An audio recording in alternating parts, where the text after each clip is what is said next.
ఎంత తప్పు చేసిన వాడైనా మారతాను అని వచ్చినప్పుడు నెత్తి మీద పెట్టుకోవాలి తప్ప ఎప్పుడో తప్పు చేశావని దూరం పెడితే మారే అవకాశం ఎలా కలుగుతుంది? శివారాధన చేస్తాడు అన్న మాటకు అర్థం ఏమిటంటే శివుళ్ళ బ్రతకడం అలవాటవుతుంది. జాగరణ చేశాడు అన్న మాటకు అర్థం ఏమిటంటే చీకటి పడిందని పడుకున్నాడు తలుపులేసుకొని. ఆ రోజు పడుకోలేదు, మెలకువగా ఉన్నాడు. ఆ చీకటిని గెలవడానికి కారణాలు వెతికాడు. నన్ను అజ్ఞానపు చీకటిలోకి తోసేస్తున్న అరిషడ్వర్గములను నేను ఎలా గెలవాలి?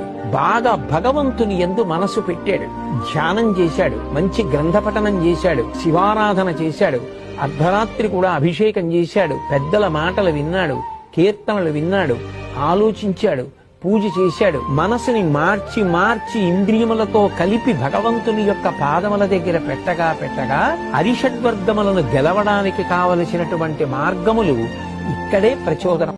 ఎంత తప్పు చేసిన